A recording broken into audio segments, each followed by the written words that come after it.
Aku Kisah seram ni aku dapat daripada seseorang follower aku lah, dan nama dia Nadia. Terima kasih kepada Nadia sebab sudi berkongsi kejadian seram yang dialaminya sendiri kepada aku.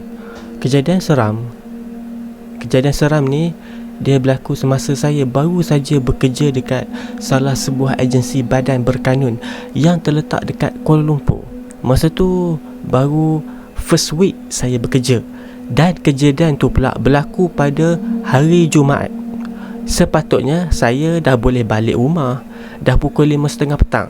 Tapi memandangkan saya ni balik dengan tunang saya terpaksalah tunggu dia untuk ambil saya. Kata tunang saya, kerjanya masih tak habis. Jadi nak tak nak, saya pun kenalah tunggu tunang saya ni datang ambil saya. Dah alang-alang dah menunggu tunang saya tu, saya pun buatlah overtime. Masa tu kat office tinggal saya dan adalah seorang lagi kakak senior. Umur dia beza lebih kurang 20 tahun dengan saya. Kakak senior saya tu, dia duduk dekat belakang saya. Tapi selang dalam 3 baris meja jugalah kami masa tu. Masing-masing tengah fokus buat kerja. Sedang saya buat kerja tu, tiba-tibalah saya terdengar ada satu ketukan yang kuat daripada papan kekunci ataupun keyboard daripada belakang saya. Tapi saya tak terus pandang belakang lah. Cuma saya pelik lah, kuat betul akak senior tu tekan menaik guna keyboard tu, marah benar sampai nak ketuk papan kekunci tu kuat-kuat. Itu adalah pertanyaan dalam kepala saya lah. Tapi bila dipikirkan balik, bunyi ketukan papan kekunci tu ataupun keyboard tu seolah-olah macam real betul-betul dekat belakang saya, dan bukan daripada meja akak senior.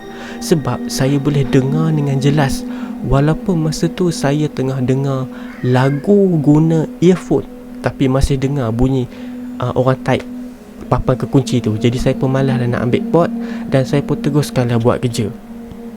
Selang 10 minit macam tu, tiba-tiba saya terdengar suara orang, dan suara tu pula garau, dan dia panggil nama saya. Nama yang dipanggilnya pula nama panggilan saya dekat rumah. Nadia. Bayangkan sambil saya dengar lagu tu, saya boleh dengar suara orang memanggil nama saya. Kira kuat jugalah suara tersebut. Nadia.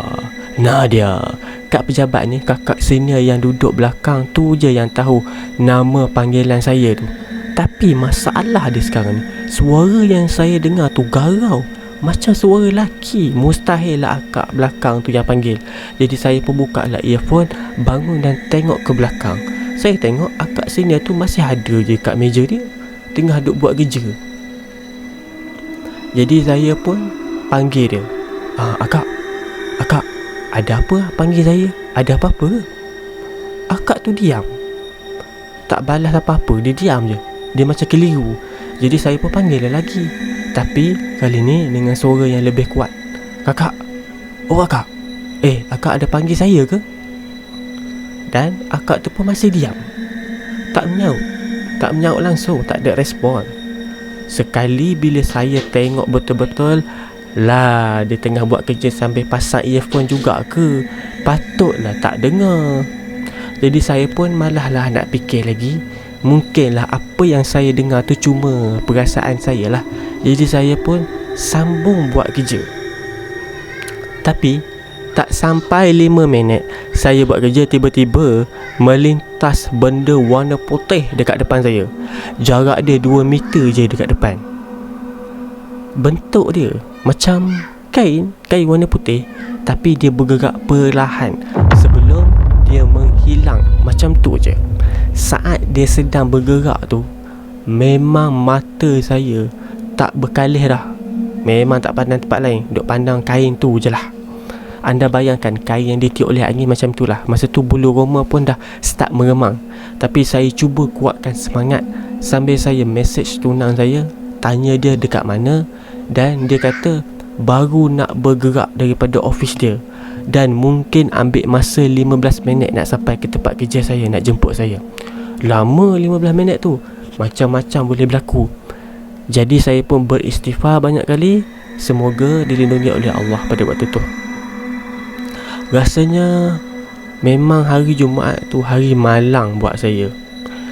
Tak sampai beberapa minit, tak cukup dengan benda warna putih yang saya nampak tadi tu, saya nampak pula benda berwarna hitam terbang ke atas saya. Bukan terbang saja, tapi diiringi dengan bunyi yang menyeramkan, seolah-olah seperti orang yang sedang meraung kesakitan. Benda tu dia terbang buat seketika lah sebelum dia menghilangkan diri begitu saja. Samalah macam benda warna putih tadi tu, dia lalu dan dia hilang. Masa tu memang saya dah takut gila, takut sangat-sangat. Mulut saya pun dah macam terkunci, sampai nak baca ayat kursi pun dah tak ada daya. Lutut saya pun dah rasa lemah longlai semacam.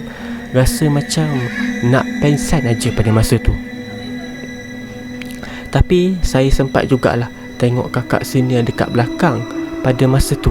Dan saya tengok dia relax je, macam tak ada apa-apa pun yang berlaku. Dia terus buat kerja dia. Dia tak nampak ke apa yang saya nampak? Tu yang saya fikirkan. Disebabkan saya dah tak tahan dah takut sangat, dah diganggu. Sekali lagi saya takut kena ganggu, jadi saya pun teruslah nak balik. Tapi sempat jugalah saya kerling dan panggil akak senior tu.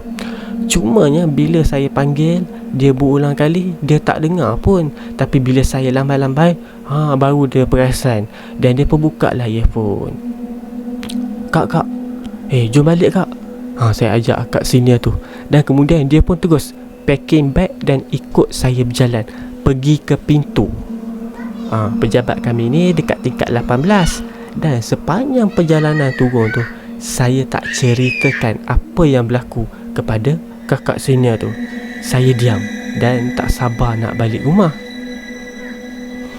Bila saya sampai dekat bawah, tunang saya pun dah ada. Dan saya pun terus masuk ke dalam kereta. Sepanjang perjalanan balik, saya memang diam je. Tangan dan kaki saya pada masa tu sejuk macam ais. Masa saya dah sampai rumah, barulah saya berani nak buka mulut ataupun nak cerita apa yang berlaku kepada tunang saya. Disebabkan kejadian tu jugalah saya demam panas 3 hari berturut-turut. Bila saya masuk kerja balik, saya pun ceritakanlah apa yang dah berlaku kepada kakak senior yang ada bersama-sama saya pada ketika tu. Serius weh akak, akak tak nampak langsung apa yang kau nampak. Kalau akak nampak, akak dah lari dah, siap tinggalkan kau lagi sorang-sorang, kata akak senior tu lah. Ish, sampai hati betul orang tua ni. Lepas tu akak senior tu kata, bukan akak je yang panggil kau guna suara garau tu. Tak ada pasal lah akak nak buat macam tu. Lah, dah kalau bukan dia, siapa pula yang panggil saya guna panggilan yang orang tertentu je tahu? Memang misteri dan menyeramkan. Tak lama lepas tu, semakin ramai pula staf yang tahu yang saya kena kacau pada hari tu. Diorang pun bagi tahulah apa yang berlaku tu kira salah perkenalan lah. Macam benda tu buat orientasi lah dekat orang baru.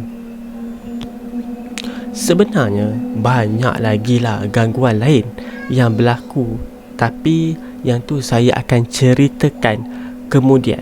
Cukuplah dulu dengan kisah seram pertama yang berlaku kepada saya semasa baru mula bekerja dekat bangunan agensi tersebut. Okey, sekian, terima kasih.